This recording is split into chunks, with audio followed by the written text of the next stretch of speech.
All right, good evening, everyone, and welcome to Green White Checkered TV. We are here back again on Tuesday nights with the Dark Horse Area 51 IndyCar Series here at the Auto Club Speedway in California.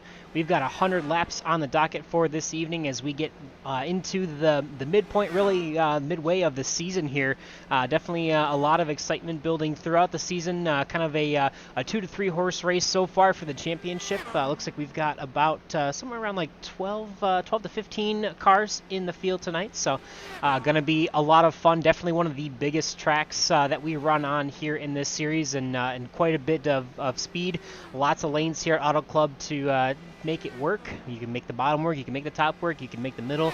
There's like 4 or 5 lines to play around with in the corner, so it'll be a lot of fun to see how these guys try to tackle that this evening. But before I get too far into it, I gotta introduce my co-host here this evening. We have Andrew Wood with us tonight. He's going to help us out on the broadcast side of things. Normally a driver in the league, but taking a step back this season and here with us tonight, and we're really excited to have you, Andrew.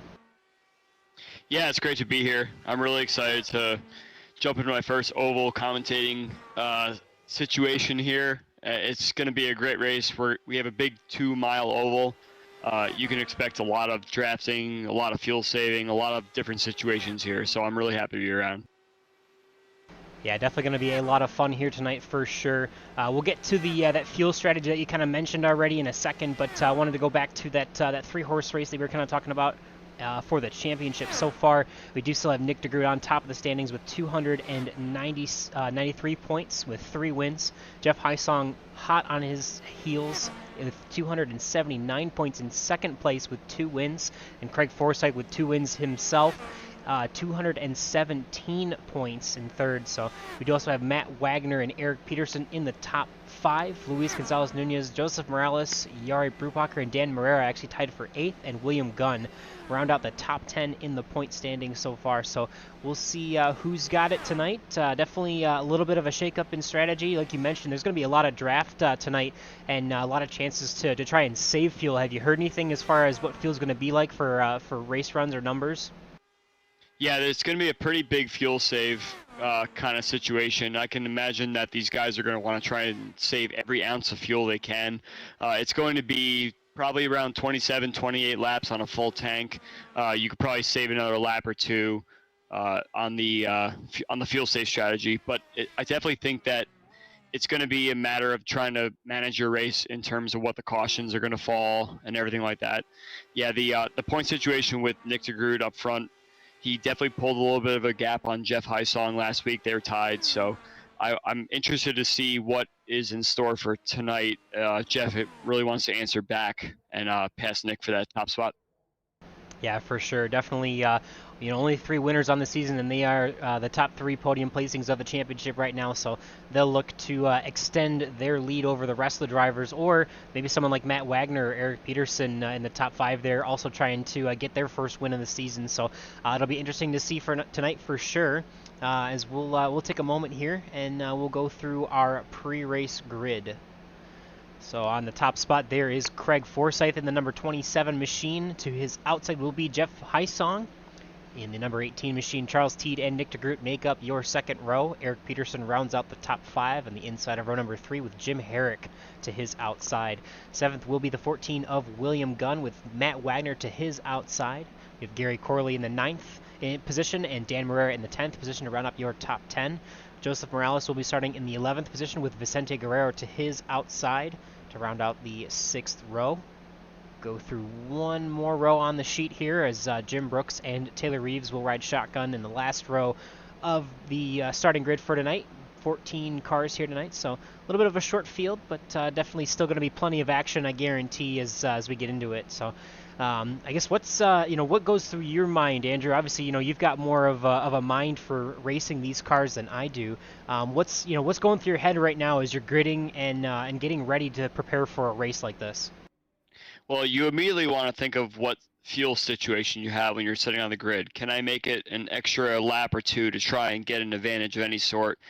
Even if you can't cut a stop out at the end there, you can try your best to make your last stop the shortest possible and consider taking a no tire situation in the pits there. So I'm sure these guys are all thinking about what the grid's like, what the behavior of the drivers through the field are going to be like. So you have the guys that are going to want to just lead laps and be out front and just burn all the fuel they can and just hope for the best.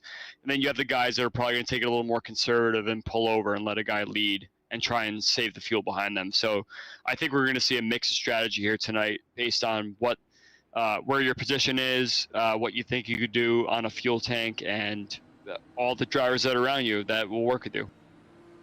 Yeah, definitely going to be exciting to see who you can and cannot work with this evening. Obviously, a lot of cars going to have a lot of different strategies, and like you mentioned, the that fuel strategy and the pit or the yellow flag strategy are going to play into a factor for the pits and when you'll be able to go down and get service. So it'll be interesting for sure. I think maybe a little bit of a purpose-built 100-lap intentional thing. I know you mentioned you could probably stretch it to just over 30 laps. So potentially only on 2 stops tonight, but I would guarantee that depending on how the cautions fall, we might have to see these guys do 3 stops tonight.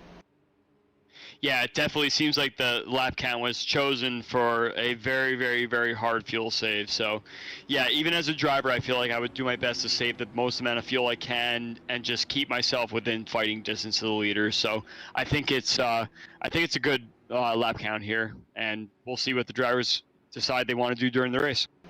Definitely will be exciting for sure. Well, it'll be Craig Forsyth on that pole position who will be leading them to the green flag here in just a moment as the pace truck prepares to pull onto pit road. The start, as always, will be on the flagman, and we'll be going green momentarily here in the Dark Horse Area 51 IndyCar Series. Green flag in the air, and they are underway up through the gears. On the gas into turn number 1, down the front straightaway. Long front straightaway here. Nice sweeping arc into turn number 1 as we get underway with lap number 1 here. Yeah, it seems like a lot of the guys just stayed 2 by 2 all the way through turn 1, so it looks like what I said is true here, that some guys are trying to save that fuel right off the bat, but we see a battle for the lead here. Already 2 wide. We've got Craig Forsyth there with Charles Teed to his outside. Trying to make some moves early, but it looks like Teed is going to get that lap led there. Lap number 1, that bonus point. Nick DeGroot there, going to make it 3 wide for the lead. Going to try and send it off into turn number 1. Try and see what he can make it happen here. It seems like Nick DeGroot really is going for it. He wants to lead those laps. He wants to get those bonus points. Wow, to lead the laps. Yeah, from the top floor to the bottom floor, he makes a move to the inside there. He's going to take over that top spot, just as you mentioned, aggressive early on.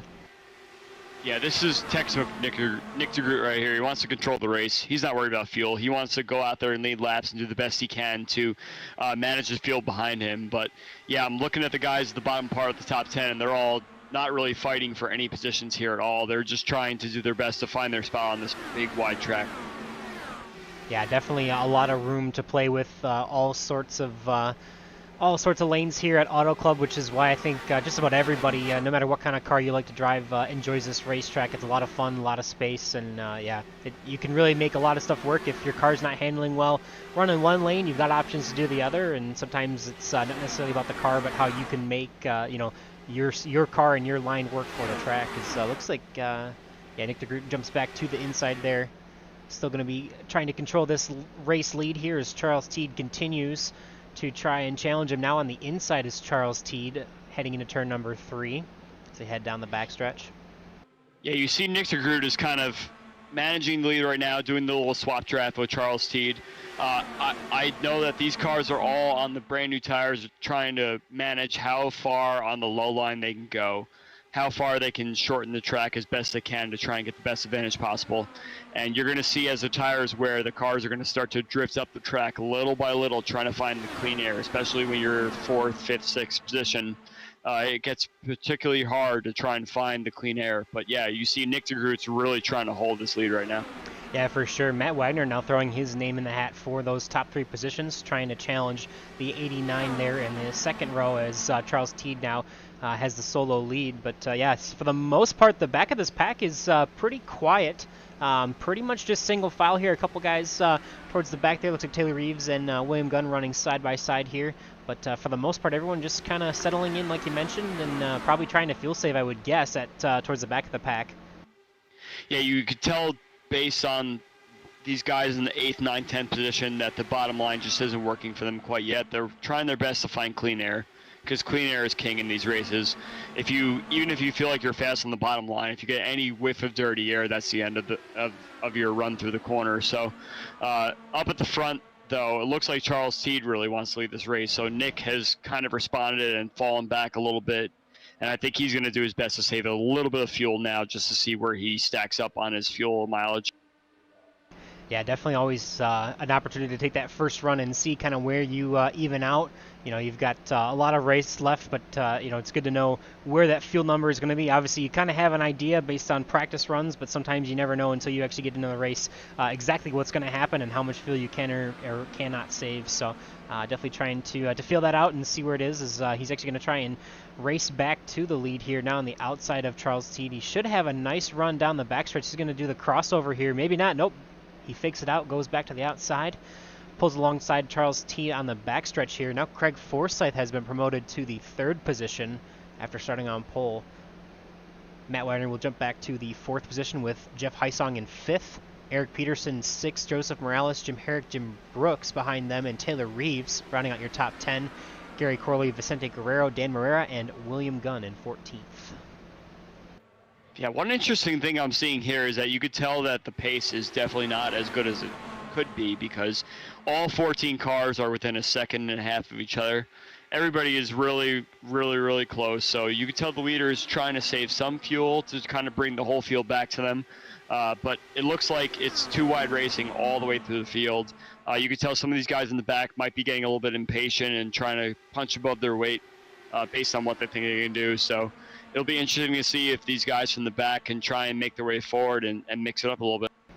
Yeah, interesting for sure. And we've actually noticed a couple times some of the guys actually outside of the top 10 running the fastest laps of the race. Obviously, they've got quite a bit of draft or toe back there to be able to try and make moves and do something. So definitely kind of stagnant as far as lap times are. Everyone's really tight, and like you mentioned, everyone within a second and a half here. So it'll be interesting to see if anyone does get a chance to break away. I know you mentioned earlier that Nick DeGroot and Charles Teed were kind of playing that leapfrog game at the front of the field. Sometimes that does help to kind of gap the distance between those two leaders and the rest of the field and kind of string them out. But with them racing more side by side now in these last couple laps, kind of brings everyone back together and really tight, and then it kind of brings the field closer for that close racing action.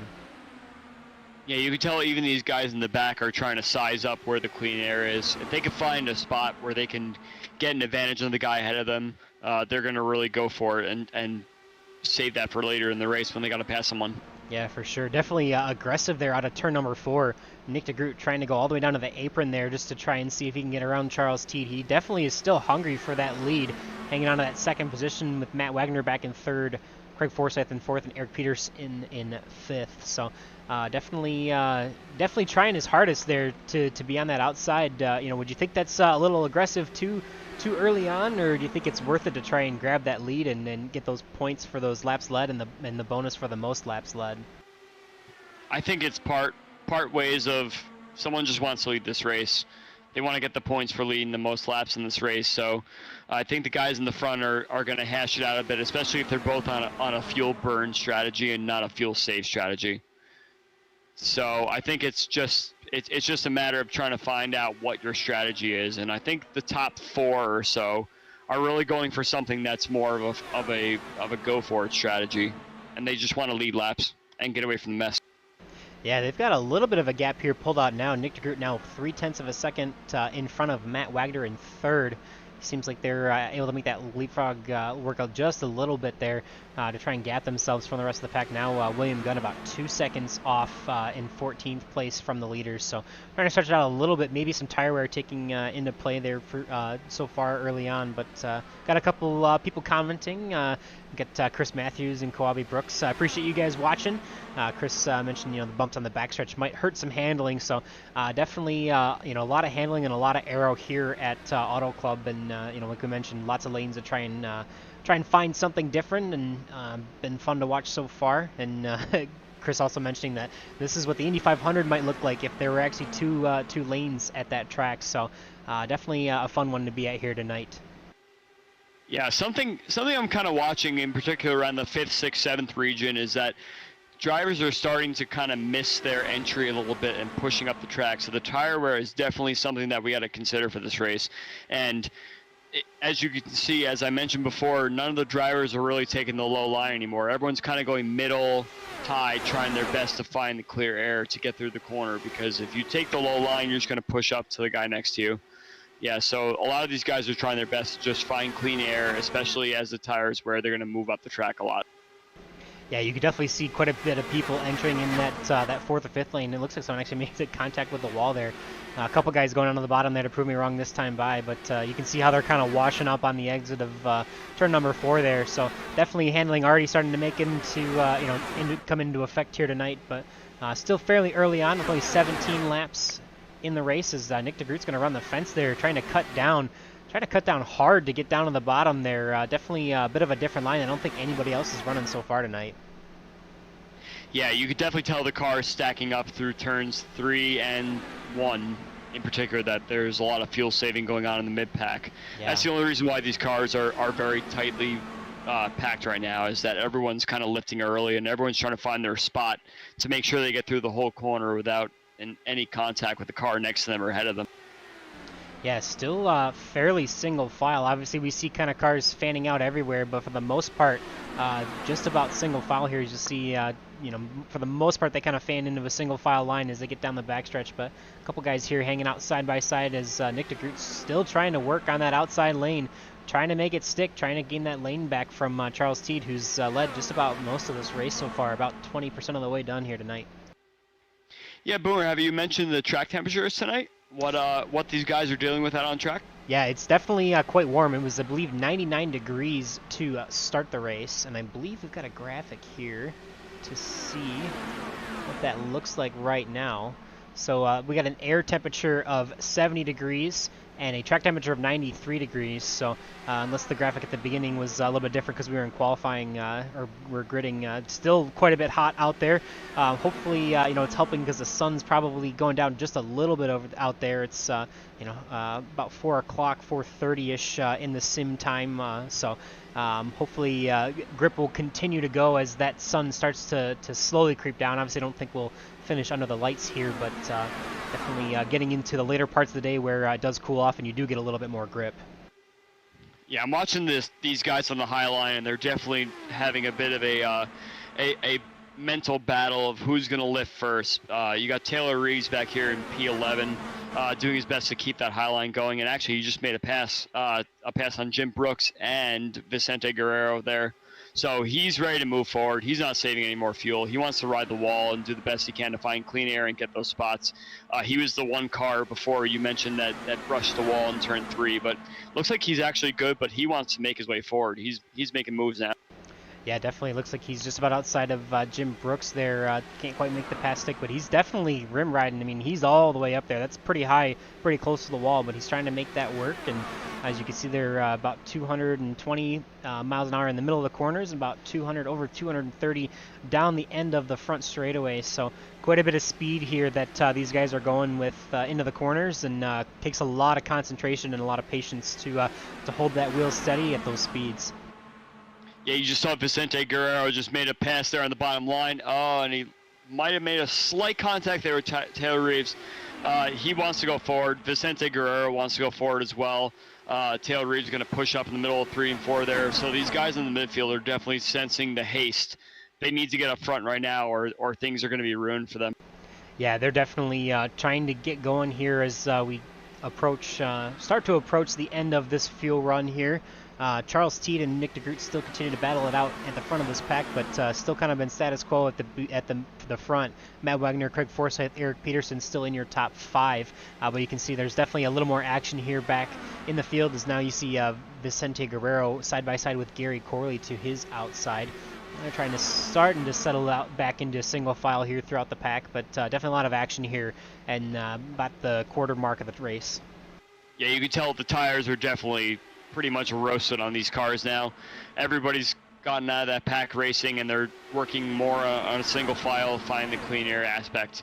And yeah, now the field is stretched by over 2 seconds. So everybody's kind of fallen into single file, save that last little bit of fuel before you pit, and see what happens from there. Yeah, we still see Nick DeGroot taking it wide and almost like he's diamonding the corners, where we're you kind of apex early, hang out in the middle of the corner, hang up in the middle of the corner, and then apex late, or where more this corner more of a late apex there, but trying to enter high and exit low. So definitely a unique line. It's working as far as getting alongside of Charles Teed, and looks like he may actually have enough, not quite, just almost enough to clear Charles Teed. See if he can actually get cleared this time by down the front stretch. Yeah, turn 3 and 4 is very weird from a profile aspect, because it definitely seems like it has a lot more banking than it really does. You hit the low line and you just grab a wrong part of the surface there, and your car just washes right up, and that turn 4 wall comes up on you very, very rapidly. Yeah, there's a lot of close battling here in the midfield, a lot of close calls of guys pushing up the track trying to take the low line, and that low line just is not working with this tire right now. Yeah, he'll take a ride here with Nick DeGroot as he's trying to battle alongside Charles Teed, trying to get the run down the front stretch here. Not quite going to lead that lap, but taking the lead just barely into turn number 1. We'll see this long sweeping corner, kind of, a reduced radius as you get into the corner, but there's a lot of room off of turn 1, or off of 2 here to get a run down the backstretch. And definitely a lot tighter through turns 3 and 4. I feel like you're more likely to get loose out of 2 and tight out of 4, but you can kind of see that line that Nick DeGroot's running, where it's a very late apex and then lets the car run up, and might actually get a chance to lead this lap here. He does, just barely. So 28 laps in the books here. Going to be looking to see if people are going to start taking some fuel and some pit strategy here soon. Yep, looks like we have the number 89 car coming in this lap. So, yeah, I'm very, very interested in the lines that DeGroot is taking through these corners. These lines are very strange for how these cars race at Auto Club Speedway. But you'll see Nick DeGroot's coming in right now. Up. In this time, definitely a bit of a lockup there. Hopefully no issues with the slowdown there. He's on pit road, and the only one taking to pit road this time. Everyone else here is still staying down on the series, so we'll check back in a moment just to see where he kind of comes out with the rest of the field, but I would expect more drivers coming in this time. Yeah, you could tell that these are the laps that these guys would need to run the best they can. You see Charles Teed hugging the white line. He wants to make the best lap he possibly can so that he doesn't lose any time to DeGroot up front.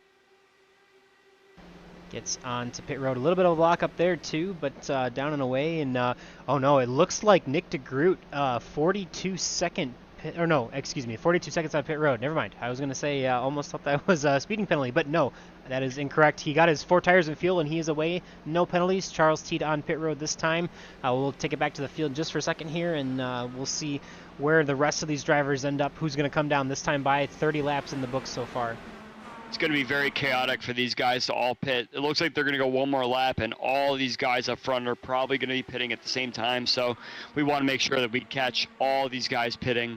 The way that these 2-milers work is that when you come out of the pit, you're usually right in the draft of the guys in the back of the field. So the guys that pit early tend to have slight advantage because they get some draft. And by the time everybody's pitting, that they're going to be a little bit ahead. So as long as everybody's kind of out of the way as you come through the field, I think that DeGroot and Teed are going to be a little bit ahead, but we'll see. Yeah, we'll see. It looks like Nick DeGroot is the only one coming down this time by is actually Matt Wagner, but there's actually about a 10-second gap, it looks like, between Nick DeGroot and Charles Teed on the speedway. So about 8 seconds more spent down pit road for Charles Teed than Nick DeGroot. So Nick definitely showing his prowess in the pit stop realm. Quite a bit of a gap for him to Charles Teed on these green flag pit stops. So it's going to play well into Nick's hands, at least as far as getting onto and off of pit road. So now your leader will be the 27 a lot of guys Craig pitting Forsyth. right now. Yep, we'll see Eric Peterson, Gary Corley's coming down, Vicente Guerrero, Taylor Reeves all in this time as well. So some of these guys that are staying out, they're going to be pretty close to trying to make it on 2 stops. And pretty much the king of fuel saving, at least so far that we've seen, in this league, has been Craig Forsyth, and he's kind of leading the charge for those guys that are potentially trying to 2-stop this race. So I could definitely expect to see Craig be one of those guys to try and push it as far as he possibly can. Yeah, all these guys that have stayed out are in a really good spot. Oh, we had a really close call there with William Gunn and I believe Joseph Morales. I think it was Morales just kind of missed his breaking point there and almost had an incident there. But yeah, these guys that are staying out 34 laps, that's very unexpected from what I was hearing from drivers. It seems that these guys really did their best to kick their fuel mileage down and do the best they could to make it that extra lap that later in the race they won't have to make up. Yeah, for sure. So these guys right here will definitely have the ability to go 33 laps for the next 2 stints. Wow, William Gunn's actually going to stay out for another lap. Jim Herrick, Jeff Heisong, and Dan Marrera in this time. William Gunn, wow, going an extra lap here. He's going to try and make it to 35 laps. Hopefully he doesn't run out of fuel here. But once we see him pit, we'll have to watch and see. Let's pull up his speed here. Is he still... Seems like he's not full throttle, not quite full throttle, so he's probably pretty close to running out of fuel, I'd think. Yeah, so William Gunn was the dead last car in line there, so he was saving a ton of fuel just hanging in the draft of every single car in this field ahead of him. The problem you have now is that everybody's spread out through their pit stops. So there's going to be guys that are going full bore to try and catch the car ahead of them, which is fine. You can get in the draft, but as the tires start to wear, you're not going to be in that pack anymore. So what seemed like a 35 lap save before may only be a 33 lap save on this stint, or even less, unless they really do their best to try and bring their pace down. So the first stint's always the best one to manage what exactly you feel like you could do in the pack, but with pit stops and how everybody's making mistakes on pit road and such, you can see the field right now is very much spread out across almost a half a lap. And you got to work your way up to the next car ahead of you to catch that draft. Yeah, for sure. So we'll take a look and go through the field just a little bit here as we see now Matt Wagner battling for the lead with Nick DeGroot. Eric Peterson promoted to the 3rd position, Craig Forsyth in 4th, and Jim Brooks in 5th. We'll drop back now to Gary Corley, who's sitting in 6th place. Jim Herrick just behind him in the 40 machine in 7th. Jeff Heisong in 8th. Joseph Morales in 9th. And William Gunn in 10th. So Charles Teed is actually shown all the way back in 14th place now. He is actually over 10 seconds off the lead, which is something that we knew based on the time on pit road. So Nick DeGroot was able to spend 42.32 seconds between the pit road lines, whereas Charles Teed was over 50 seconds. So that 8 seconds of difference, and then whatever differences there were on the in-lap and the out-lap, made a huge difference for for Charles Teed, who was battling for the lead in this race and now is second to last. So unfortunate for him for sure, but a good fortune for Matt Wagner, who's now got the ability to lead this race, as he had a pretty solid stop. He was actually, I believe, the 2nd or 3rd fastest on pit road. So good for him as he's able to catch up to Nick DeGroot and try to battle for that top spot. I just looked at Charles Teed's laps, and it looks like he took 2 more trips down pit lane. I'm not really sure what happened there, but it looks like he got a hold for a speeding penalty of sorts. He was in the box for quite a bit there on his stop before. So I'm wondering if he got some sort of speeding penalty or exit penalty that would have given him some sort of 40-second hold. Yeah, we'll see. It looks like, for the most part, it shows he took 4 tires of fuel, about an 8.77 second stop. So, not sure if my SDK live timing is inaccurate or not, but definitely unfortunate for him. He does stay on the lead lap, which is fortunate, but definitely a misfortune there to go from leading the race to not. But Nick DeGroot is still going to try and do what he can to make his way to the front. Obviously now battling with Matt Wagner, and Chris Matthews chiming in saying it definitely feels tense up front. There's a few guys that aren't quite going to be able to make it all the way. I know Nick DeGroot and Matt Wagner pitting at 28 and lap 31 respectively. Probably not going to be able to stretch that on to 2 stops, but just about everyone else in the field, Craig Forsyth, Jim Brooks pitting on lap 33, Jim Herrick and Jeff Heisong pitting on lap 34. They should have plenty of opportunities in this front pack here to make this race a two-stop, and we'll see. Hopefully that doesn't, hopefully that doesn't bode too poorly for Nick DeGroot and Matt Wagner, but it'll be interesting to see how that pit cycle strategy plays out. Yeah, it seems like nobody wants to lead this race if it's a fuel save race. I'm sure nobody thought that this was going to be an actual fuel save race at the start of it, but they saw guys like William Gunn and guys that stayed out the longest actually make it 34 laps. So as soon as that is discovered, everybody's going to want to bring their pace down, which is why you're seeing that the top 10 cars right now have all collected each other again, and that's all a byproduct of the leader slowing the pace down and allowing the guys that have run in the bottom part of the top 10 come up to draft off them. So this is a good spot for Nick DeGroot in particular, as he's the one who pitted first, and he's going to be the guy that's going to be saving the fuel right now, so don't expect too much out of him in terms of moving his way forward.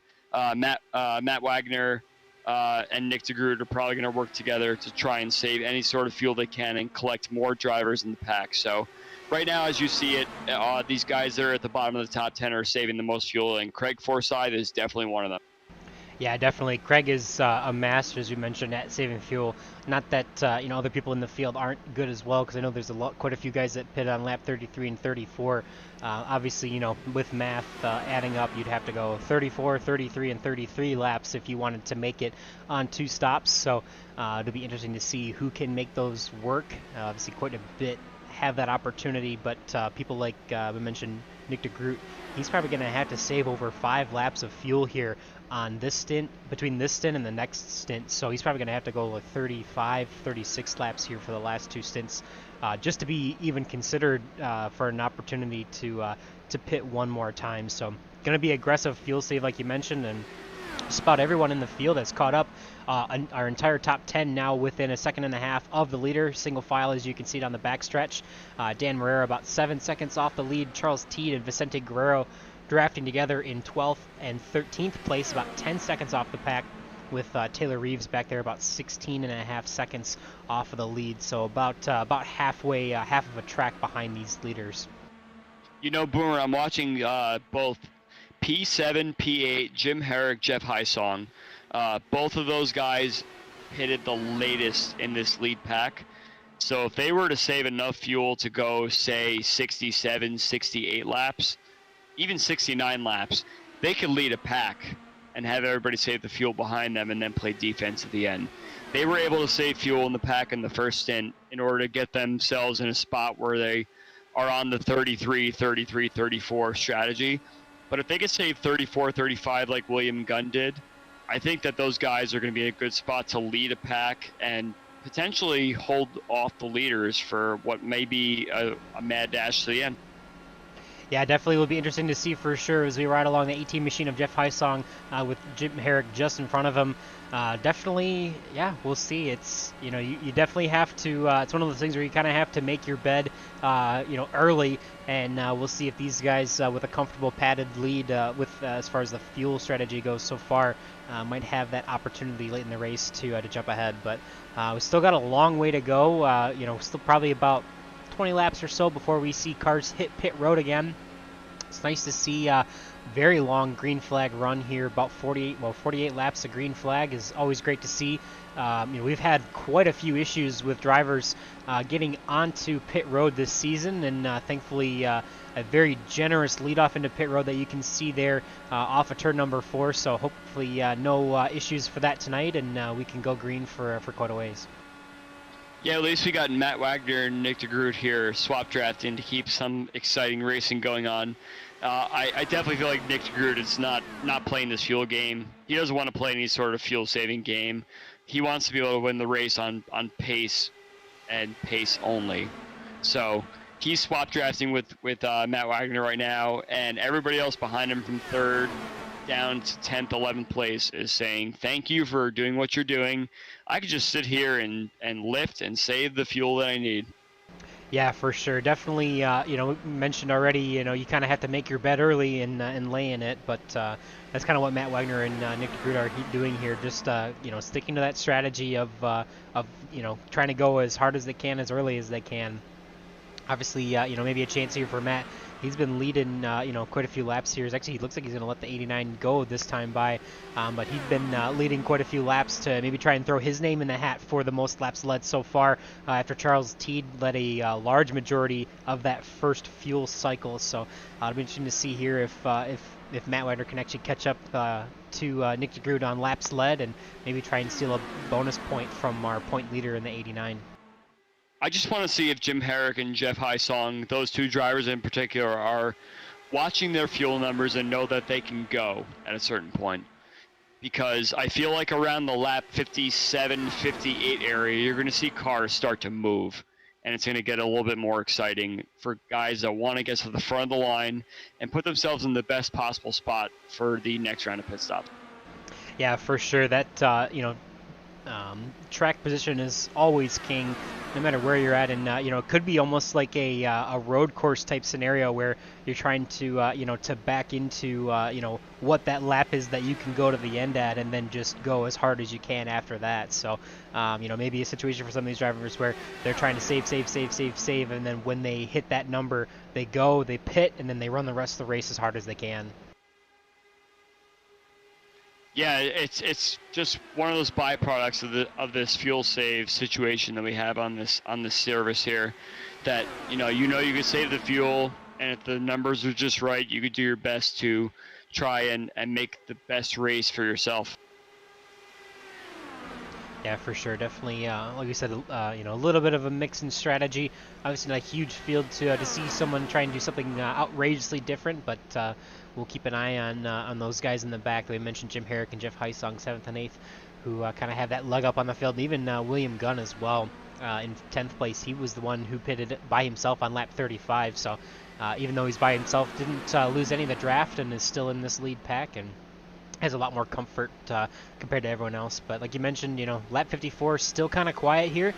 You said you'd probably expect to see some action here in about 4 or 5 laps, Andrew, before these guys start to get racy before the next pit stop. Yes, definitely. I think everybody's saving their fuel for the end right now. We're past halfway, so we're going to try and save the fuel we can, because we want to go. We want to go when we want to go, not to worry about the fuel save anymore. And I definitely think that the guys at the back are thinking about that right now. They want to make their last stop the easiest as it possibly could, fuel and tires at the same time, and leave the pits. So I think I already know the answer to this, Andrew, but what's more fun, going as hard as you can or saving as much fuel as you can? Absolutely going as hard as you can. I think everybody likes to go fast, don't they? Yes, definitely. One fun thing that I want to mention to the guys that are watching here. So the leaders, Matt Wagner and Nick DeGroot, are going 225 down the back straightaway, and you got Joseph Morales back here, P9 in the draft, off the throttle about a third of the way down the back straightaway, 218 miles per hour, and then punching the throttle as he gets to turn 3. So he's going 7 miles per hour slower than the leaders and is still staying with the pack. That's so much fuel that he's saving right now that as a driver, and you want to save fuel, you just want to have as many cars up ahead of you stealing that air as possible. Yeah, that draft makes a huge difference for fuel save, as we've already mentioned. We saw Nick DeGroot have to pit the earliest there on that first stint. Charles Teed had to pit 1 lap later, and everyone else came at least 2 to 3 laps later than them, maybe more for some. As actually we see the 89 jumping down to pit road now, this time by in lap 57. So he's kind of making his bed here, I think, and going to do a 3-stop strategy. He's going to have to, it looks like. Yeah, it looks like that 27-28 lap full fuel stint is exactly playing out for DeGroot there. He did about 28, I think, on the first lap. The first stint. And the second stint, he was able to save about 29 or 30 being in that pack, but it's just not enough. So it's these guys like Hysong, Herrick, Morales, Gunn. Those guys are going to be the ones that you're going to want to watch to see if they can run the last stint, lead the last stint, and not have to worry about fuel at all. Yeah, so we see Matt Wagner coming down this time by as well. So he was leading the majority of that pack there. So unfortunate for him that he's going to have to pit. But we'll have to see. Eric Peterson last pit at lap number 32. So he's still got 2 to 3 laps to save here. Maybe not wanting to find himself at the front of this pack here, but like you mentioned, pretty much go time here at the end of the pit cycle. Everyone trying to see how far forward they can make it before they have to make their next pit stop, Andrew. Yeah, but you could definitely tell that the guys that are in the pack are making the most speed right now. You got Nick DeGroot coming out of the pits with no help whatsoever. He can't draft off of anybody to make any sort of inroads to the large pack that's up ahead of them. He has to do his best to just run solo laps, but it just doesn't work that way. And you can see that the leaders right now are starting to mix it up a little bit, as mentioned before. Yeah, so Matt Wagner does have Nick DeGroot, or I should say Nick DeGroot does have Matt Wagner there, but you could see a little bit of a gap there. They're actually a lap down as it sits right now behind our leaders. So Jim Brooks is actually going to make his way to the point with Craig Forsyth down behind him on the inside and Eric Peterson to his outside. Gary Corley now in 4th and Jim Herrick in 5th. You mentioned that Jim Herrick and Jeff Heisong back there in 7th, kind of our guys that we're looking to see how far they can go on field because they were some of the ones that pitted on lap 34. So you could definitely expect to see them go to at least lap 67, maybe 68, which is over 10 laps longer than the 89 of Nick DeGroot was able to stretch his fuel run. But does look like we have Charles Teed actually pitting this time by, and Taylor Reeves is down on pit road as well. So those were the guys, some of the guys that were stuck kind of back in the pack, unfortunately, after losing that lead draft. As we mentioned, Charles Teed had quite a bit of laps led at the beginning of the race. It looks like Charles Teed actually has retired, so a bit of an early end of the night for him, I believe, there, which is kind of interesting, but looks like he pulled off and stopped the car. Yeah, Boomer, looks like Nick DeGroot and Matt Wagner have caught that entire pack, and they're doing their best to get to the front of this pack right now because they're getting the draft, they're getting the best lap times. Last lap, both Nick and Matt were 1 second faster than the front pack. So their aim here is to get to the front of this pack, lead the pack, and then pull away as best they can on their fresh tires, because if they get stuck in this pack like Matt just got boxed in right there, if they don't get to the front of this pack and pull away, then all of these guys are likely to overtake them for the last stint. Yeah, so Matt Wagner now kind of stuck up on the high side there outside of, looks like Eric Peterson, I believe, with Jim Brooks just in front of him. But actually, no, he's on the outside of Craig Forsyth. But yeah, definitely got stuck on the outside there, and Nick DeGroot far and away out to the front of the pack. He's probably going to be able to run some pretty competitive laps here. He was actually the fastest car on the track last lap by over a half of a second. So I had a great got some great guys draft. pitting right now, by the way. Eric Peterson's pitting. All right, we got Eric Peterson down this time by. Going to be by himself, but it looks like he's going to get down to pit road speed, no problem. Bring it back to our leaders here. Now Gary Corley will assume the lead. Jim Brooks behind him, and this actually helps the leaders even more. Something that maybe Nick DeGroot didn't intend, but he's actually going to help out the guys that are trying to save fuel by continuing to lead this front pack. So some of these guys might be able to even stretch a lap or two more just from not having to lead this pack here. Gary's this time, a little tight there to Jeff Heisong, but Jeff gets around him, no problem. Gary Corley in lap number 65, so he's got quite a bit of ways to stretch to the end as well. We'll see what some of these guys here at the front of the pack can do. Jim Brooks will assume the lead again with those two lap cars, well, unlapped themselves, but the 89 and the 6 leading our leaders right now, so they're on the tail end of the lead lap. Yeah, the guys that pitted last lap, Peterson, Marrera, those guys, they're going to have to save a lot for this last stint. So everybody that can make this lap going forward has a good shot at fuel saving the whole way. And you could tell that, just as I mentioned before, it looks like DeGroot and Wagner have pulled away from the pack as best they could, and the guys behind are trying their best to fuel save. That's the only chance that Wagner and DeGroot have right now, is to run away and hide as best as they possibly can to try and get away and get some sort of gap so when these guys come out, they're not in their draft. Yeah, for sure. Definitely going to try and do what they can on those fresher tires here to continue to pull away, but I think we're going to see a few more drivers coming down. Looks like Jim Brooks might be coming down this time by. He's going to slow down, make his way onto pit road. Nice pit entry. Looks like Joseph Morales is going to follow him in there too. So get down to 55-mile-an-hour pit road speed. That'll give the lead over to Craig Forsyth, who really, like we mentioned before, three of the guys that we said were kind of in the catbird seat as far as fuel savings. Craig Forsyth, Jim Herrick, and Jeff Heisong send 1, 2, 3 in the leaderboard right now. Yep, don't forget William Gunn right behind them too, that pitted that extra lap later. So I could see him going another lap and then doing his best to go full bore. But yeah, it looks like we have both Hysong, Herrick, and Forsyth coming in now. Teammates there is, ooh, a little bit of lockup. Oh, looks like we're okay there. It's very close. Yeah, that was. Jim Herrick, with 40 Racewear, a proud sponsor of the league. We appreciate that. And see those two teammates coming down pit road. William Gunn actually staying out. He's assuming the lead by himself now, as you mentioned.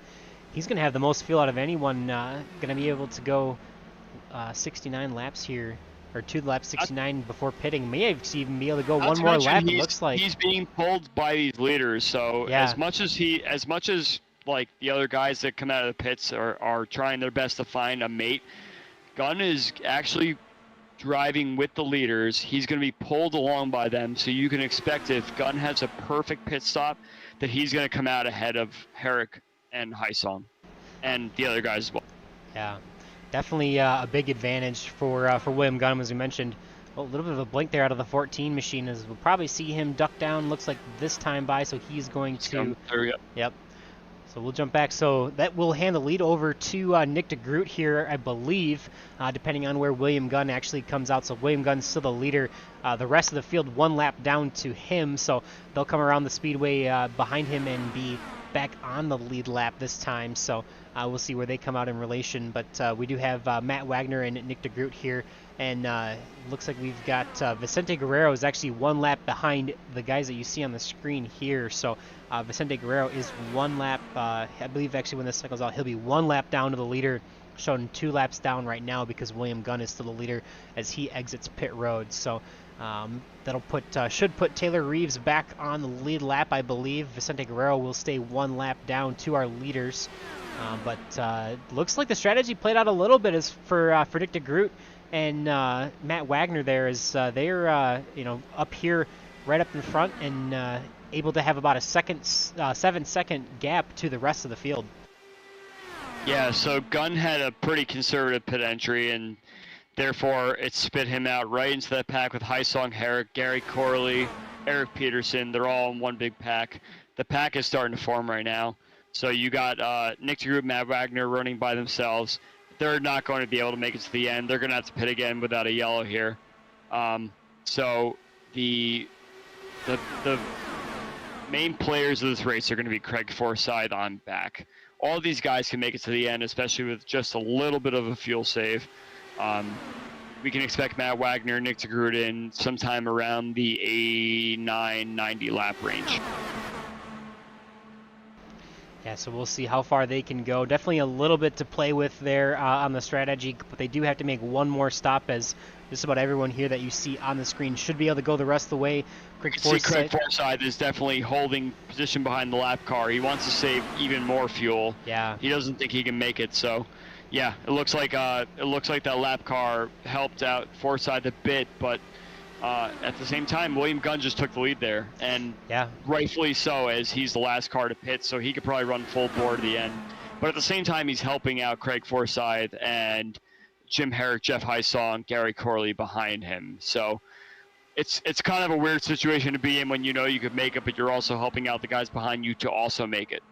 Yeah, it's one of those things where you know that it's giving them an advantage, but I don't know about you, but lap 74, 3/4 of the way through this race, I'd rather be leading.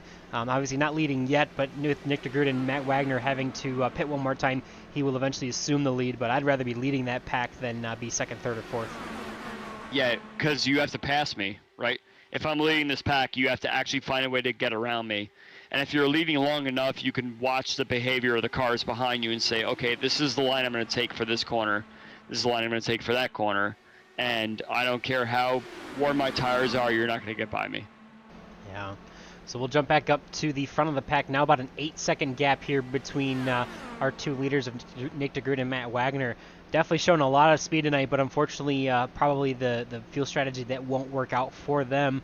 Having to pit one more time, probably going to put them towards the back of this pack, unfortunately, as everyone from 3rd through 10th is all pretty much under a blanket within a second of each other. So Definitely unfortunate for these two who have shown a lot of speed and done really well tonight. But there's winners and losers, and unfortunately, you can't save a lot of fuel when you're leading those first packs into the first two green flag stages. Yeah, back in the second pack, Gunn is still continuing to lead. They're going to let him lead. No one's going to challenge him for that. But this group of cars that are behind those top three in that pack there are not really decided who wants to lead it yet. We got a lot of scrapping for positions here between Taylor Reeves, Jim Brooks, and Gary Corley in particular. Just trying to find their way through this pack, and they're going three wide as right now. You can see that through most of these of this track here. Yeah, it looks like Gary Corley actually now side by side with a lap car of Taylor Reeves there, as they're trying to jockey for position. But it's 23 laps to go. Just about everyone you can see in your screen here now has enough to go all the way to the end. So this could be the battle for the lead, and you want to try and move as far forward as you possibly can as in these closing laps. But like you mentioned, I think that 14 car is just going to set sail, continue to lead. Going to get a little bit of a draft here from the lap car of Vicente Guerrero, who pitted last on lap number 64. So they'll get a little bit of a draft there as they pass him.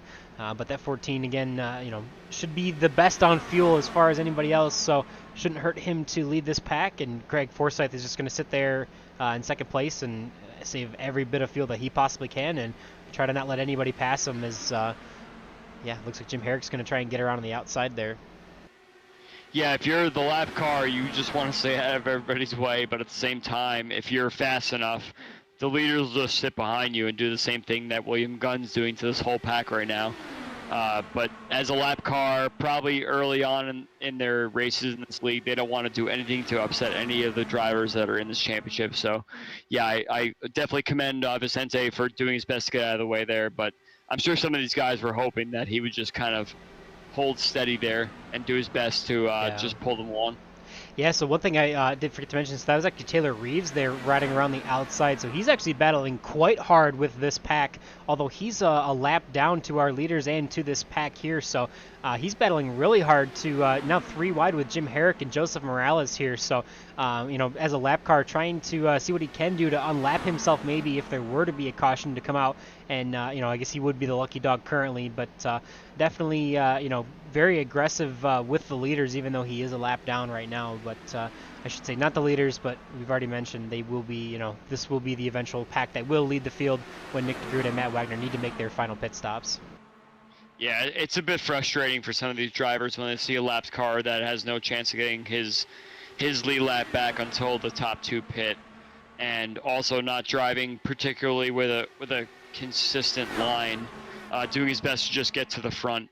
And when you're trying to save fuel and you have someone that's a bit of a wild card to the outside that's not on the same strategy or in the same gameplay as the other cars around you, it can get a little bit dodgy sometimes for sure. Yeah, but for Taylor sure. just wants to try and get to the front of the pack for the slim chance that he gets to the front here when a caution comes out to get his lap back to make up as many spots as he can. Yeah, he will be the lucky dog as it sits right now, but if he is able to get around these guys and after Nick DeGroot and Matt Wagner pit, then he would be able to, if he were to get around William Gunn here, he would be on the lead lap, and pitting from the lead lap is easier sometimes than being the lucky dog, even though he would be in that position. But who knows, being in this position here, if Vicente Guerrero, were to get a caution, then, if Taylor Reeves can get his lap back, then Vicente Guerrero would be the lucky dog, so it kind of benefits both of them. But interesting to see for sure. But we'll take a second here, jump back up to the front.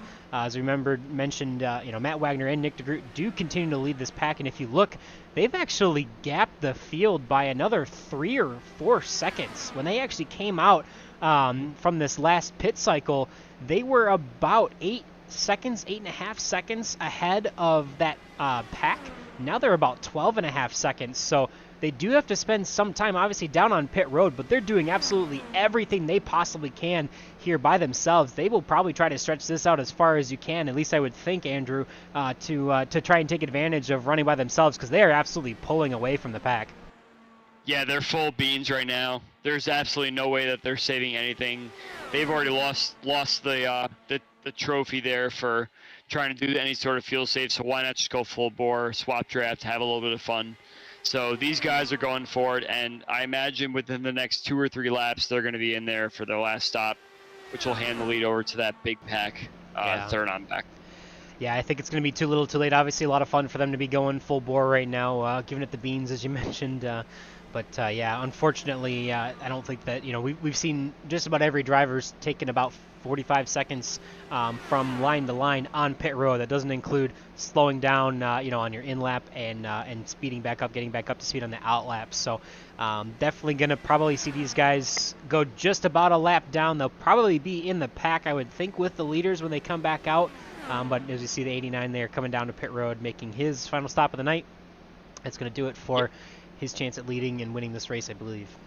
Yeah, Matt signaled over the server here. He's going to pit the next lap. So Nick pit this lap, and Matt will come by next time by.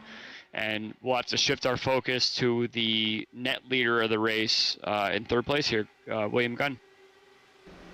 Yep, so we'll see here. Matt Wagner still shown as the leader. Nick DeGroot's going to come out behind the pack now. Actually, I take it back. No, he's still on pit road, so he is going to be about a lap down when he comes out of the pits here. Matt Wagner down on pit road this time, and now it's pretty much 14 laps to go. I'm assuming most of these guys have probably hit their pit window or their field numbers to go the rest of the way.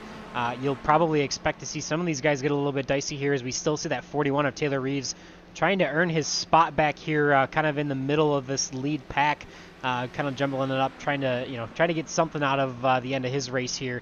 But the 14 of William Gunn now our leader. Craig Forsyth in second place. Jim Herrick now in third. Joseph Morales in fourth. Actually, Gary Corley passing him now for fourth, and Joseph Morales back to fifth. But that's the top five as they run. Jim Brooks in sixth. Jeff Heisong there in seventh. Eric Peterson in eighth. Dan Rera in ninth. And we do have Matt Wagner and Nick DeGroot in 10th and 11th. Taylor Reeves there, as we mentioned, some blinking there. You see that that smoke there was from someone potentially blinking. But Taylor Reeves up in the lead pack, but he is the first car one lap down right now.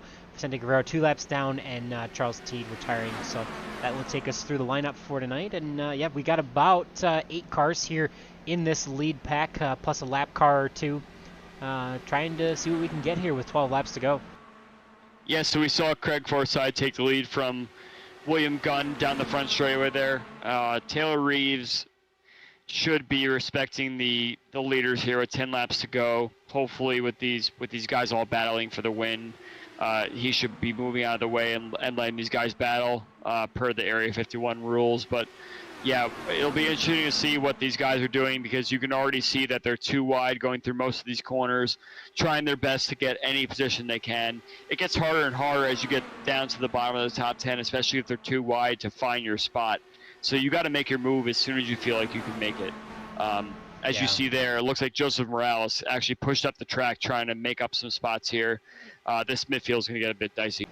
Yeah, so we now see it's Taylor Reeves on the outside still, 3 wide there with Gary Corley and the 40 of Jim Herrick. If anything, I could definitely see he's kind of hung out to the outside of Jim Herrick here.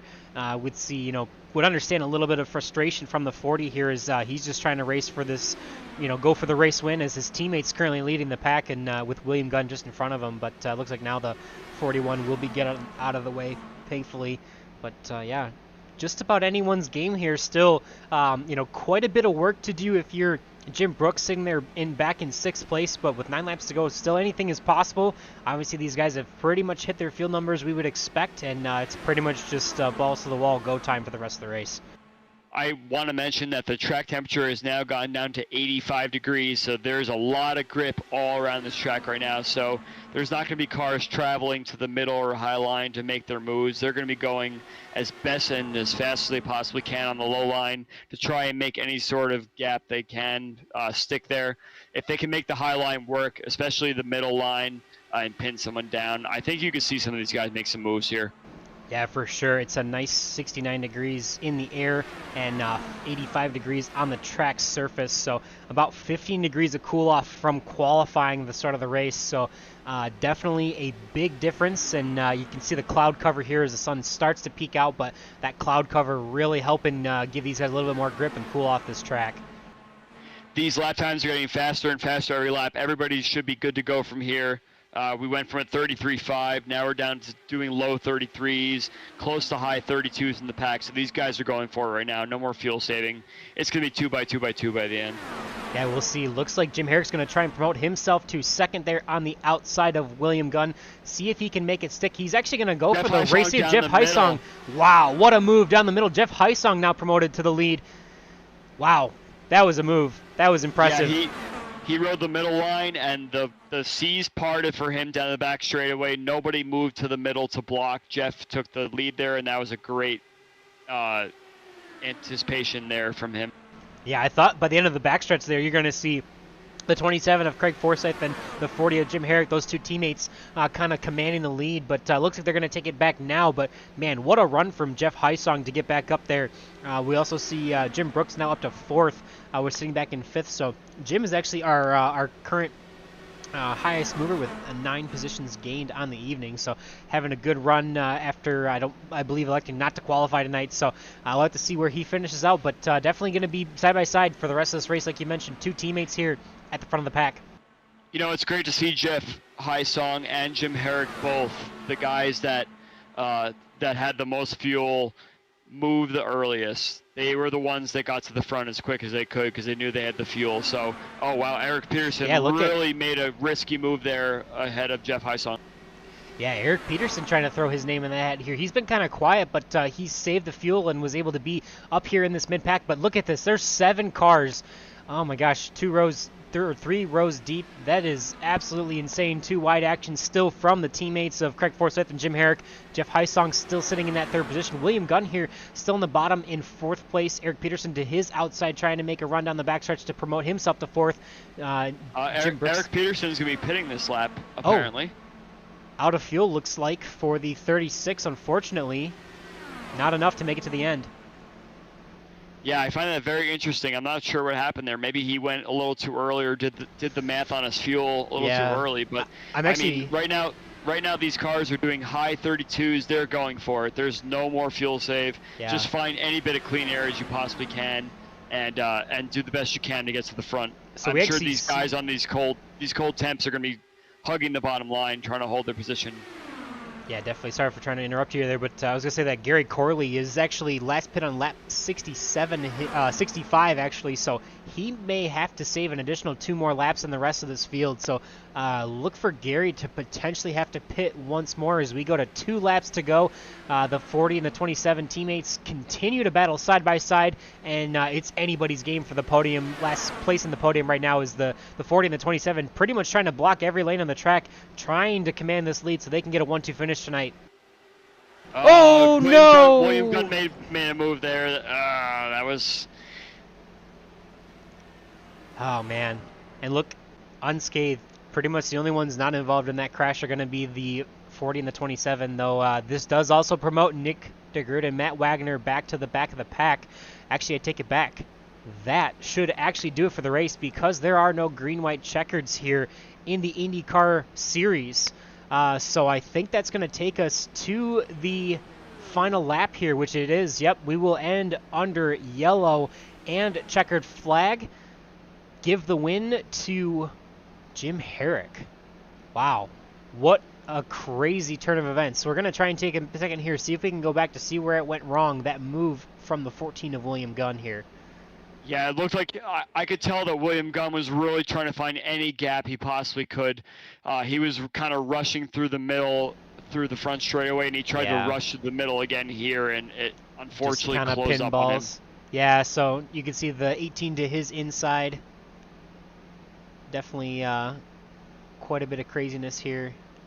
See if we can see a closer view of it here. You see just trying to shoot the gap in the middle and bounces off the 18 of Jeff Heisong, hits the 51, and 51 and the 18 get collected. Joseph Morales nowhere to go as well. Unfortunate, just trying to be aggressive with, Gary Corley absolutely plowing into the end of that there, unfortunately. And yeah, that's going to do it for the end of this race. But see if we can jump back. We'll see now live. I believe Jim Herrick should be crossing the finish line. That will do it for the end of the race. Jim Herrick was ahead of Craig Forsyth at the time of the caution. that will put him into victory circle tonight. So a bit of an anticlimactic ending, unfortunately, but we mentioned no green-white checkers here on green-white checkered TV, but just for the Dark Horse Area 51 IndyCar series. So yeah, definitely a lot of action, I think, to unpack here, Andrew. But we'll take a minute in a moment to get some interviews here with the drivers who were able to finish in the top 3 tonight. Yeah, that was a crazy end to that race, and I'm excited to talk to these guys here and see what they were thinking for the entire race from start to finish. Yeah, it'll be interesting for sure, as we'll see the 40 of Jim Herrick. He's going to take it down to the front stretch and do a little burnout celebration, I believe, here at the end of this race and after collecting that win. Yeah, it's kind of weird to celebrate when the race gets cut short like that, because you have no idea what the end of the race would be like, but a win's a win. And if you get a win in any way you can, you capitalize and put yourself in a spot where a win is possible, then you totally deserve it. Yeah, definitely unfortunate circumstances for some of the drivers to finish the race like that. But, you know, hey, like you said, a win is a win is a win, and it means a lot, I'm sure, to the 40 machine of Jim Herrick. So we will take a chance here now. We'll actually bring up Jim Brooks, who was fortunate enough to finish 3rd at the time of the caution flying. So we'll bring him up here for his 3rd place interview. And definitely a bit of a crazy turn of events towards the end of that race, but a lot of fuel saving going on throughout the race, and you were able to be there at the end, and you know, some untimely cautions at the end. You know, finish the race early, but able to come home 3rd place. Jim Brooks, how does it feel to get that podium placing tonight? Yeah, it feels pretty good, but I thought I had that one. I had a great strategy. I was going to go. I was right then going to map 1 because I'd been running 5 the whole race, and was going to take them on the outside, but somebody else decided that wasn't going to work.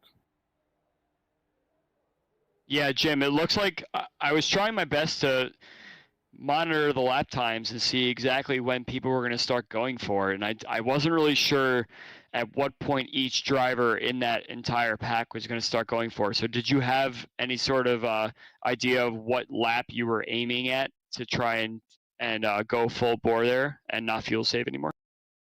No, it had to be the last lap. I went to map 3 on 2 to go just to see if that would help a little, and I was pulling up behind Jim, I think, because he was ahead of me. And then my plan, you know, because I didn't have much fuel left. I would have had enough to make it map 1 for that last lap, and I don't think anyone else. Craig might have, because he's puts gas in his pocket before he races. But yeah, I mean, all in all, it was a fun race.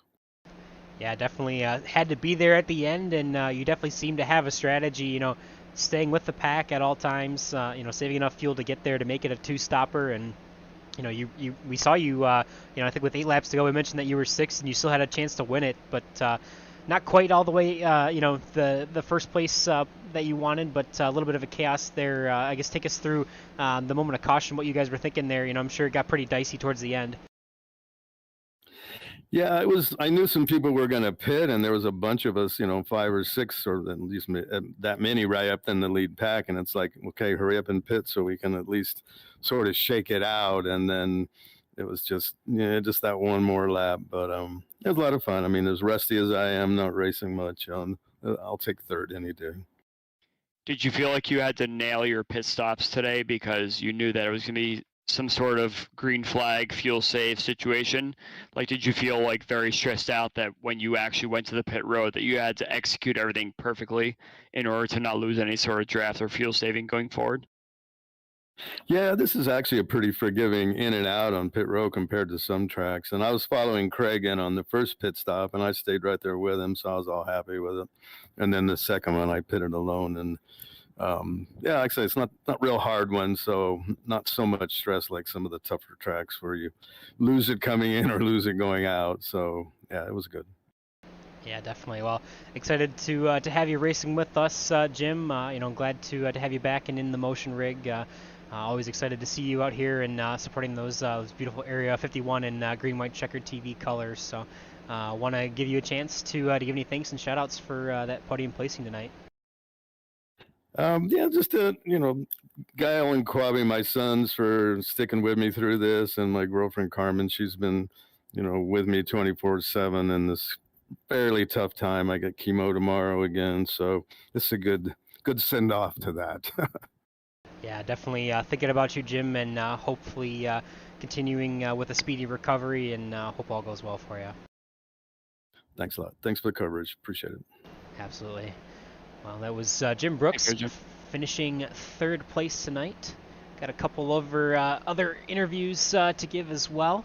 Definitely going to bring up the two teammates here. I think next is actually Craig Forsyth for that second place position tonight. So we'll bring him up here into the broadcast booth. And Craig definitely showed that you had a lot of strength in fuel saving like normal. But Jim Brooks said you might have put a little bit extra gas in your pocket at the beginning of the race like you normally do. But you've kind of been king at some of these fuel saving races, and it really paid off for you guys tonight, for you and your teammate.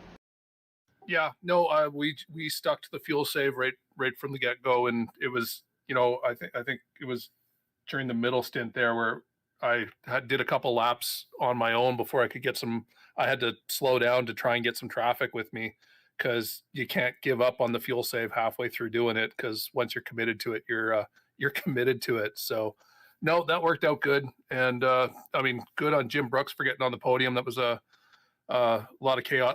Chaos behind us was what we wanted to see. I of course wanted to be about 3 inches further ahead of my boss. I'll take a 1-2 for the 4D racewear team. That's it's a good result. And I was surprised there wasn't a caution during the race. I figured there would be, but I always start off. You hedge your bets and do what you do. I knew Nick and Matt were going for it right from the get go. So as long as I could keep them in sight for the first couple stints, I felt we were going to do pretty good if it did stay green. I'm kind of curious of how you felt during the times where you had to actually save fuel, and when you felt like you had to actually make the move to get to the front. For that third stint in particular, I knew that you probably had the idea that Gunn had the fuel to go to the end and could lead, because he had gone the longest out of anyone in the field. So you're sitting behind him, saving as much fuel as you can. When do you feel like you actually need to go and have the tires and the I guess the line to sort of make the move to get to the front? Because when you're sitting behind someone, you could definitely feel like, wow, okay, I've been stuck in this tunnel vision for this whole time, but how do you actually make the move to get to the lead and win the race? Well, I wasn't 100% sure he could make it. Because he'd been out front. He drove past us like a bat out of hell. He was going so fast there that I figured he had the bit and was going for it. So that's where I fell in. Right, I think I was behind. I can't remember which of the lap cars I was behind, and he'd asked if he should get out of the way, and I just told him no, just keep doing what you're doing. Yeah, that was Guerrero. I knew that everyone behind me was doing the exact same thing as me, and whoever was in front was going to be the fuel save person, better a lapped car than me as far as I was concerned. So as soon as Will came by at 1,000,000 miles an hour, I knew, okay, he thinks he has the fuel. I'm just going to latch onto that. I was not 100% that you could go full out all the way to the end from there, but the longer I made him be at the front, the better I felt about it. And then I was just counting down the fuel to the good I had, and doing the division between what full burn was versus what I was making in fuel in the fuel save. I knew how many percent of a liter or points of a liter that was, so that it's just doing the math of, okay, how many laps is that before I can turn the wick up and just go. And then it's just waiting, when he's not going at 100%, you're just waiting for the gap to open up when you can just pop her in and go for it. Yeah, I could definitely tell the lap times on those laps, last like 5 to 7 laps, were like coming down big time. They were all like mid 33s, and then it was low 33s, high 32s, and then it just seemed like everybody was going for it there. So everybody was kind of calculating in their own mind when exactly the time was that they could actually go full bore to make it from there. And that was kind of interesting to see which drivers had the confidence that said, okay, I'm not saving anymore. Now I need to get actual track position in order to hold the guys off behind me. Well, yeah, Jim and I got lucky, and that we got into the 1-2 position when we did, because I knew a couple. The further back the guys were, the guys in fourth, fifth, sixth. Those guys had the most fuel, so they had the most ability to turn it up and just and go for it. But because Jim and I were able to sit ourselves 1-2, we knew that any move that was going to come was going to have to come on the outside, and so we were getting ready for it, and then I guess the 3-wide. Move didn't work out behind, so that ended the race for us right there. It was close enough. Tried your best. Yeah, definitely. As an engineer, I understand what it takes to do a lot of that math, and while you're driving 230 miles an hour down the front stretch, definitely a lot to focus on. But able to pull it off, and congratulations on a great 1-2 finish with your teammate there. You mentioned Team Boss getting the win, so got to be exciting for sure. And you got a second, tell the world who you want to thank for tonight's second place finish. I thank Jim, 40 Racewear, the whole team. Dan was on the same strat as well. He just I think he said he had a poor pit stop entry there, which put him a lap down or more. But nope. And everyone over at Area 51 and you guys at Green White Checkers, and it's good seeing you, Andrew, and always good chatting, Boomer. And I look forward to next week. Yeah, definitely an opportunity to catch up on some of the points for you tonight, Craig, and good luck for the rest of the season in that championship battle. Thanks, Boomers. Stay safe. Congrats, Craig. Yep. Thanks, Andrew. All right, well, we've got one more interview to go here. We will bring up the team captain of 4D Racewear. That will be the number 40 of Jim Herrick, getting the job done, bringing it home, one of the sponsors of the league, and we thank you for that. But take us through that race win. Lots of fuel save strategy that we mentioned throughout the broadcast, but able to bring it home in first place tonight. Yeah, thanks a lot. It was a pretty interesting race. Weren't quite sure at the beginning what cautions were going to play into it, or how, if it was really going to go as a fuel strategy race, or if we'd be able to open it up at the end. But it went caution free, and so the key of getting it done was to make that fuel number and make sure you had enough to do it in 2 stops, and to have enough at the end to go full burn for a couple laps. And just the way it worked out for me, I was able to ride back in 5th, 6th, 7th most of the night, just save that fuel, and luckily got up with my teammate there at the end. We were fortunate enough to be right behind each other and pitted on the same lap, and we're just able to kind of ride the draft out till about I think about three or four to go is when I finally turned it up to map 1, and was able to just get on the outside of Craig, and the two of us were just going to stay there until the last lap, and then duke it out to see who got the big win. Yeah, it looked like for the most part you and Craig were trying to control that race.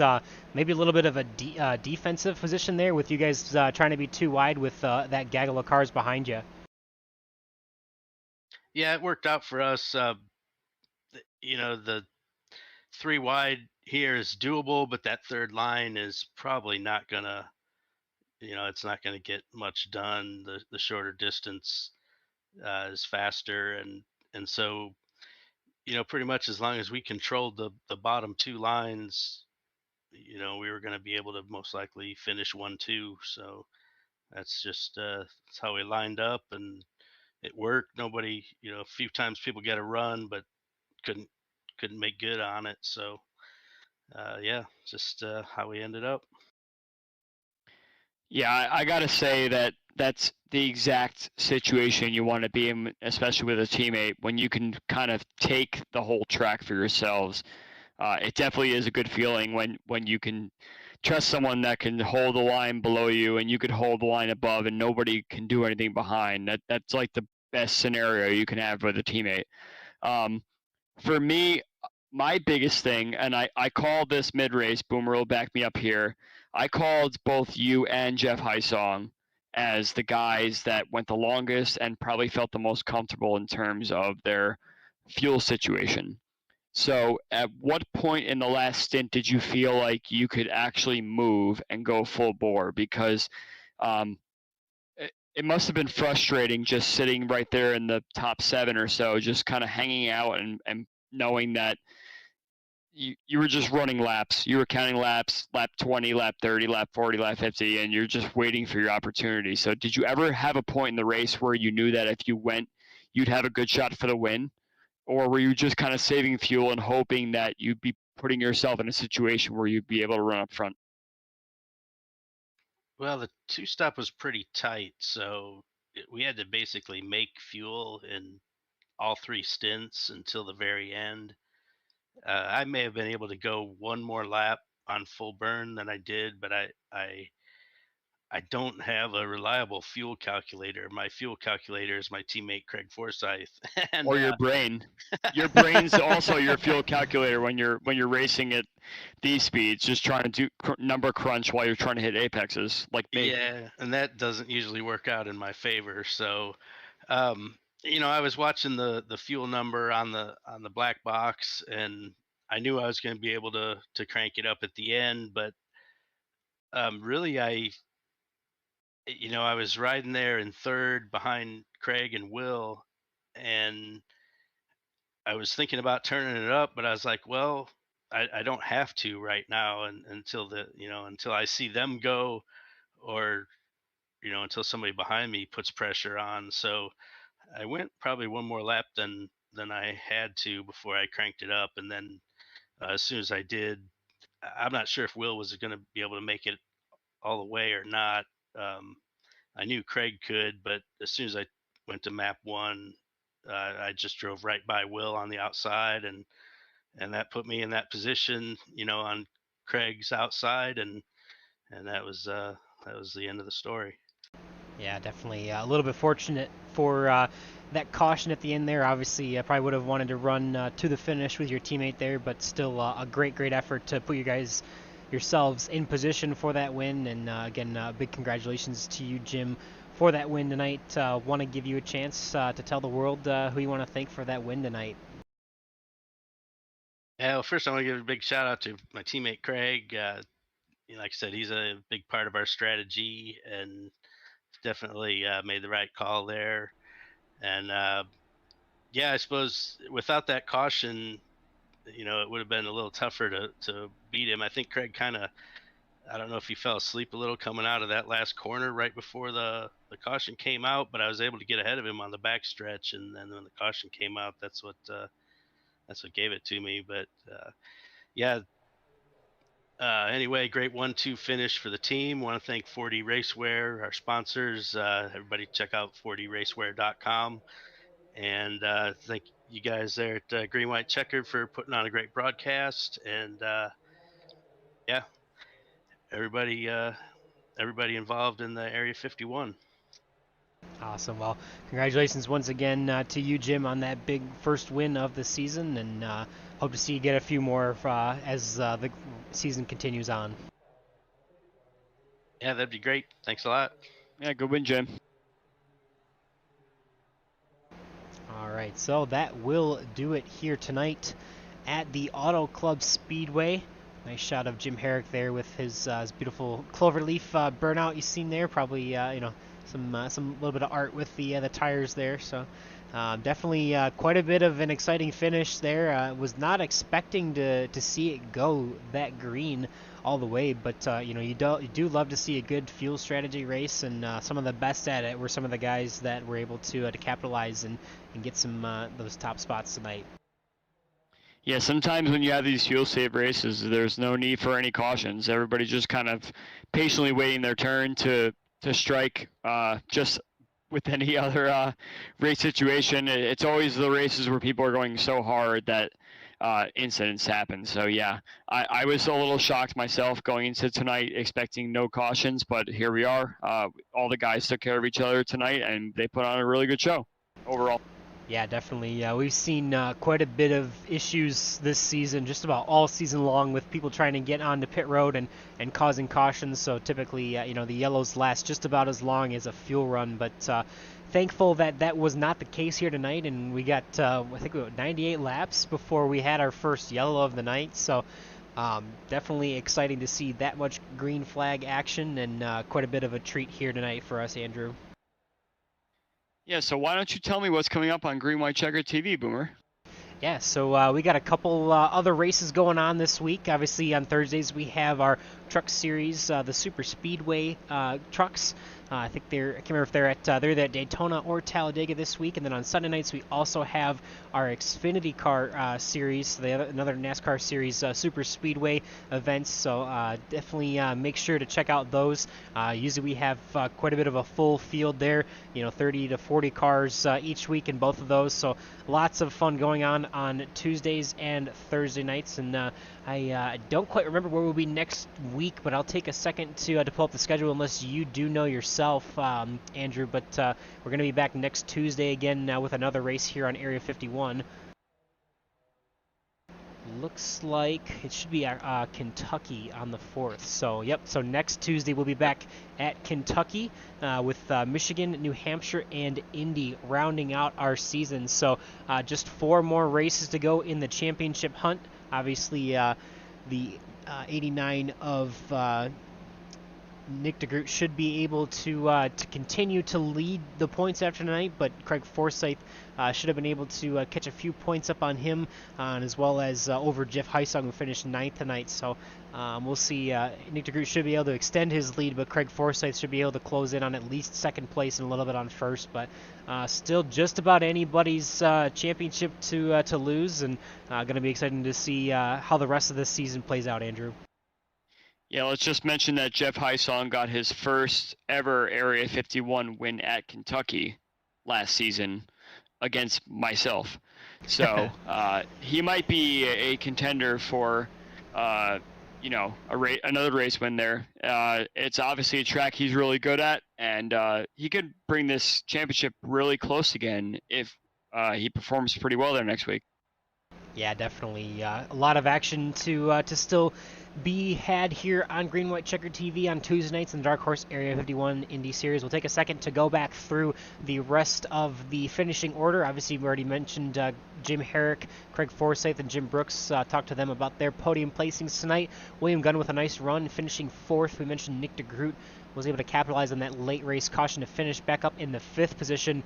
Matt Wagner in 6th, so a little bit of a rebound after leading most of the race from those 2 drivers. Joseph Morales in 7th, Gary Corley in 8th. Jeff Heisong and Dan Marrera round out the top 10. Eric Peterson in 11th, Taylor Reeves 12th, Vicente Guerrero and Charles Teed rounding out the placings for the evening. So as we mentioned, we'll be back on Tuesday again at Kentucky. Lots more action here in the IndyCar Series. No playoffs, no just a straight run of the championship. So we'll have to update you on the points as we get into next week. But Nick DeGroot still with that points lead, and definitely tightening up as the season goes on. So be sure to check us out next week. It'll be a lot of fun, a lot more action here. A lot of other action, as we already mentioned, on our Thursday night and Sunday night broadcasts as well. So make sure you're checking into all the Green White Checker TV action throughout the week. We appreciate everyone who has chimed in tonight or has watched tonight. Appreciate all those loyal viewers, and those of you, I know a lot of the drivers will rewatch these after the fact. So I appreciate all you drivers in the league for giving us the action that we get to cover here at Green White Checker TV. So for all of us here at Green White Checker TV, appreciate you guys, and hope you all have a great rest of your week.